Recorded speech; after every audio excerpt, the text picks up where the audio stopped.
Zubin on a fresh edition of Sports on Honor Friday. That is Zubin Minute. I'm Michael Leeds, and here's the deal, though a lot of baseball. But if you can't smell it, maybe you can feel it, because football is definitely in the air. Michael, the only thing not in the air tonight would be Russell Wilson's passes, as he has a slight calf injury. Therefore, Justin Fields gets the first team reps. The preseason opener for the Steelers started well, with a little out here to George Pickens. Mike Tomlin's been clear that the depth chart is out. Russell is QB1, and he doesn't really seem to think it's much of a competition. And things like this are not going to help Justin Fields.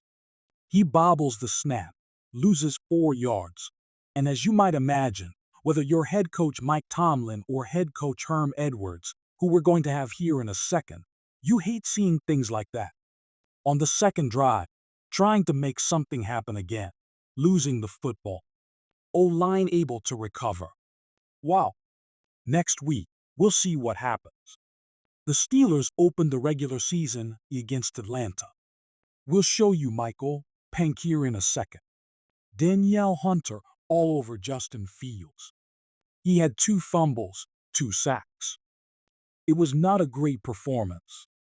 However, as that Ohio State quarterback trots off the field, this one trots on. C.J. Stroud. Last year, one of the greatest rookie seasons a quarterback has ever had. In stride, Tannehill, 34-yard touchdown. Remember, Tannehill back for the first time since the leg injury he suffered in December. And by the way, the Texans are going to open with Indy. And remember those 2 played late in the season to decide the AFC South last season.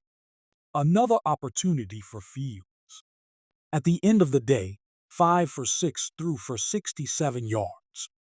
But even though this was one of the more intriguing quarterback competitions, this competition appears to be, in many cases, wildly in the favor of Wilson. Plays like that are simply not going to help. The Texans go on to win. The score is really academic here. The Steelers got the Bills a week from tonight, preseason week 2. And let's just say Mike Tomlin says this team has plenty to work on in the next 7 days. You know, really a sloppy performance, to be honest with you. It's capable of happening, obviously, in the first preseason game, but not that we find comfort in that. We worked too hard to have the results we had tonight, so it's disappointing. How we work off of it, obviously, will define us. And we'll have a good rep at responding to negativity as we push into our next opportunity. We need to be significantly better. I think we're, focusing on just controlling what we control and not shooting ourselves in the foot.